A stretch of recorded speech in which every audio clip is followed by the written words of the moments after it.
Shalom from Veksler. I am Tiffany Pardue here with Albert and Heli Veksler of the Jerusalem Prayer Breakfast. So honored to be with you. Last time I saw you was for Jerusalem Prayer Breakfast Houston. We were together, and now Israel is at war. And so it's so great to be with you here and to hear from you what is going on today. So we are informing the global church, those that are outside of Israel, how to pray. And you for years have been exhorting and encouraging prayer between Christians and Jews. And so thankful for your work and your leadership in this area. And now we want to hear from you, from the land, how Christians around the world can be praying for Israel at this time. Albert. Well, first of all, I think it is very, very good that Israel has these friends that stand with us, that pray with us, because we are in a very, very difficult time.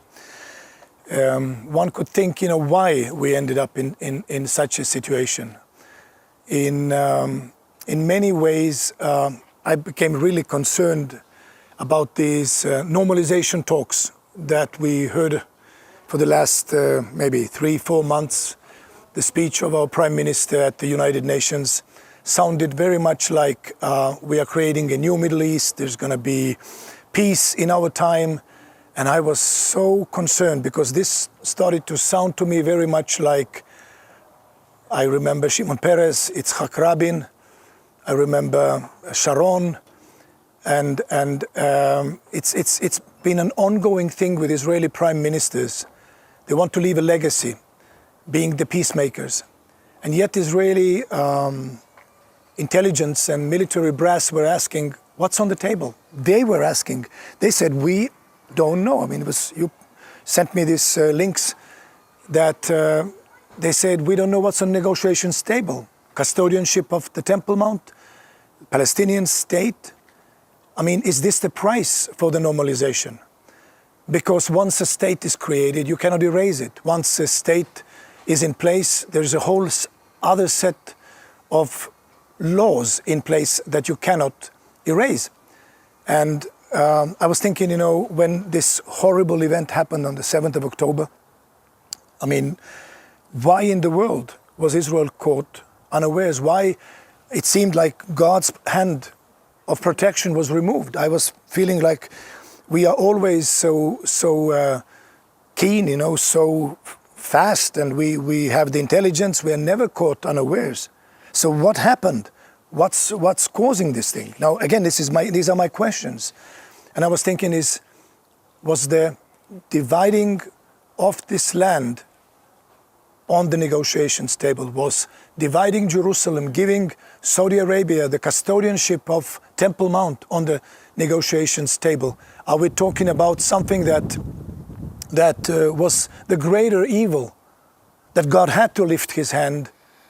I don't know, but I'm just asking these questions because, what we're going through is not an easy time. I mean, we heard yesterday that the spokesman for the foreign ministry, Emmanuel Nachshon, said he's been on sleeping pills these last weeks. It's not been easy. And as a family, and we of course have seen how many other families, go through this difficult time. But the very first thing, what we hear from our son who was called up for the war is that, Dad, we don't have the bulletproof vests. How many? We need 60. So we were thinking, what shall we do? So we started asking our friends, raising funds for this. So you, Heli, you went with me to different shops. There was nothing there. Then our youngest daughter was calling for weeks, trying to locate where the bulletproofs are, and then you found them, located them. You tell that how you found them. Yeah, it was like in a marketplace. You just had to go there, be physically there, and it's a big chaos in shops also. People don't know how many they have because immediately when something comes in, it's taken away. You cannot order them or like to call them and tell them, keep these for me. You just have to be there, physically present. You have to be there with your cash and say, here is the money, give me the vest. So I'm happy that our boy and his unit now are fully equipped. But again, you understand as a parent, what you feel if you know that your son is about to go to the battle zone and they are not fully equipped.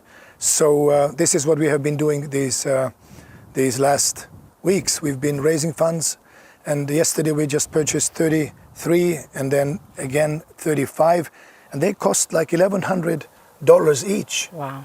But we need our boys to be well equipped. Wow, and this is something that many families, many mothers have been resourcing. This is something that most across the world can't even imagine is, I need to go resource the bulletproof vest myself, and that's incredible. Heli, as a mother, as a praying woman yourself, what is it that you would say to help inform, what is your heart for Christians around the world who are praying? How would you have them pray for Israel at this time?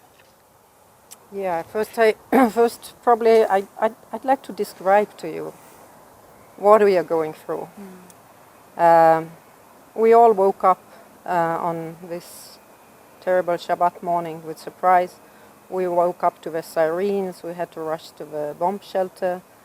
Our daughter's family just arrived from the States. They were jet lagged. We have to grab their kids from the bed and take them to the bomb shelter. We called to our son. He's closer to these areas. He's in the central Israel. So he was pretty shaken. By noon, he was already called up. He spent his night on the parking lot sleeping, and there are 600,000 people, young people, mobilized. They are somebody's daughters and sons, somebody's husbands, somebody's wives, somebody's brothers and sisters. Can you imagine all these people? And I thank God that we had little time to gather ourselves, because this uncertainty, the first days, it was terrible. You don't know where your son will be next night. You don't know. They don't know. They're just there, mobilized, training. And first nights it was terrible. You just cry. And now, thank God, we have gathered ourselves and we have gone through this as a family. Of course, our son was not in the front lines during last conflict when our ground forces were in Gaza, but our daughter was very involved. She was a fitness trainer to an elite unit, and she lost some of her boys, and we know what it is for someone to go for post-trauma. She did that. And during this past conflict and also this time, I don't know, I feel it as my obligation to look at the fallen soldiers, look at the people, look at the pictures, read their stories. I feel obligated. I have to mourn for them. And I think it helps you as believers in all over the world also to go deeper into this personal part of this what's going on here. Of course, we have all the biblical things and scriptures, and we are looking, this is now happening, and we are in the timeline here and there. Of course, this is exciting, but we need to understand the soul and heart of Israelis, and open the Israeli websites, read these, and look at read the stories, the testimonies, and I think it helps you to come deeper into the heart and soul of Israeli people. And we need your prayers for healing of the soul of the whole nation, prayers for the protection of our soldiers. We don't know exactly what will happen tomorrow and next week and how it will all develop, but your prayers are crucial because it's a spiritual warfare. So we thank everybody who are with us all over the world. Thank you. Thank you both for sharing. Thank you, Heli. We needed to hear that. We needed the heart of a mother. Thank you for praying. Continue the course, 3 days, 3 nights, fasting and prayer for the Esther fast. If you have not yet joined, we invite you, join, get informed, as Heli said, read the stories, connect with the people of Israel, and pray from that place. Thank you.